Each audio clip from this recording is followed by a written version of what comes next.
कुस्तीपटू विनेश फोगट ही भारतात पोहोचलेली आहे। ऑलिम्पिक फायनल मध्ये अपात्र ठरल्यानंतर विनेश ही भारतात परतलेली आहे, मायदेशात परतलेली आहे। दिल्ली विमानतळावर विनेशचं जंगी स्वागत देखील करण्यात आलंय आणि ही दृश्य आपण पाहतोय थेट दिल्ली विमानतळावरून, जिथे विनेश ही पोहोचलेली आणि स्वागतानंतर विमानतळावर विनेश भाऊक सुद्धा झालेली आहे। आपण ही दृश्य पाहू शकतोय, ज्यामध्ये विनेशला आपण पाहू शकतो विनेश काहीशी भाऊक सुद्धा झालेली आपल्याला या दृश्यांमध्ये पाहायला मिळते।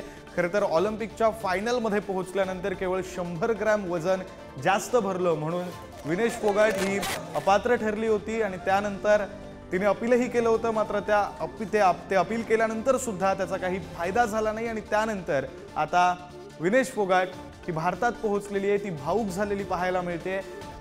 मोठ्या प्रमाणावर तिचे चाहते, तिचे समर्थक हे तिचं स्वागत करण्यासाठी पोहोचले, जंगी स्वागत देखील करण्यात आलं। मात्र या सगळ्यानंतर विनेश फोगाट ही आता भाऊक झालेली पाहायला मिळते।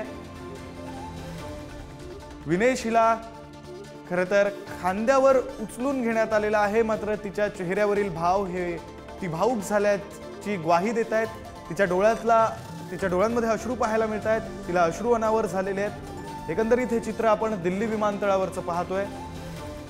तिचं स्वागत करण्यासाठी मोठ्या प्रमाणावर नागरिक जमलेले आहेत, मात्र विनेश ही सध्या भाऊक झालेली आहे। ऑलिम्पिक फायनल मध्ये जाऊन अपात्र ठरल्यानंतर विनेश ही पहिल्यांदा भारतात मायदेशी परतली। दिल्ली विमानतळावर तिचं जंगी असं स्वागत करण्यात आलंय। हे दृश्य आपण पाहतोय थेट दिल्ली विमानतळावरची। विनेश फोगट ही ऑलिम्पिक फायनल मध्ये पोहोचली होती।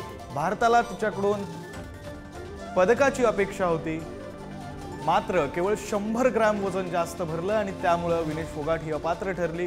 मात्र तरीही खरं तर हे भारतीयांचं स्पिरिट आहे की भारतीय हे तिचं स्वागत करण्यासाठी जमले आणि जंगी स्वागत तिचं करण्यात आलं। प्रतिनिधी शिवाजी काळे सध्या आपल्यासोबत जोडले गेलेत, अधिकचा तपशील त्यांच्याकडून जाणून घेऊया। शिवाजी, आपण पाहतोय विनेश फोगाट ही भारतात परतलेली आहे, जंगी स्वागत तिचं करण्यात आलं, मात्र ती भाऊक झालेली आहे। काय नेमकी दिल्ली विमानतळावरची आत्ताची परिस्थिती आहे? बजरंग पुनिया हिने जंतर मंतर ते पॅरिस असा संघर्ष तिचा पूर्ण भारताने पाहिलेला आहे, जगाने पाहिलेला आहे। त्यानंतर ज्या पद्धतीने तिला मेडल मिळालं ना, अवघे 100 ग्रॅम वजन असल्या कारणानं तिचं मेडल नाकारण्यात आलं। त्यानंतर अधिकच तिच्याबद्दल सहानुभूती वाटली असं म्हटलं जातं की हरकर जितने वाले को बाजीगर कहा जातं। त्या पद्धतीनं ती खऱ्या अर्थानं भारतासाठी एक चॅम्पियन आहे, ती गोल्ड मेडलिस्ट आहे आणि तिने तिचं कर्तृत्व जे आहे ते सिद्ध करून दाखवलेलं आहे।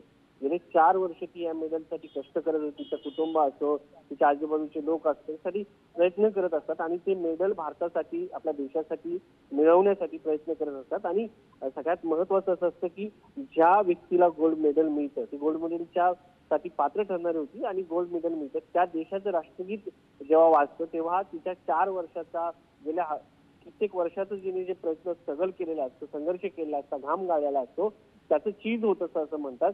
मात्र तिने हे सगळं केलं, मात्र अखेर तिला न्यायालयीन लढाईमध्ये देखील तिचा पराभव झाला। मात्र ती भारतीयांसाठी हिरो आहे आणि ती आता भावूक होणं साहजिक आहे। मात्र तिचे कष्ट, संघर्ष तिने सोडला नाही आणि शेवटपर्यंत चिकाटीनं भारतासाठी मेडल आणण्यासाठी तिने प्रयत्न केला। यासाठी देशाचे पंतप्रधान नरेंद्र मोदी असो, त्याचबरोबर बाकी ज्या यंत्रणा आहेत त्यासाठी त्यांनी प्रयत्न केले, मात्र याच्यामध्ये यश आपल्याला आलं नाही। मात्र तिने जे संघर्ष केला, तिने जी जिद्द दाखवली, त्याच्यामध्ये एक बाब स्पष्ट होती की ती खऱ्या अर्थाने चॅम्पियन आहे।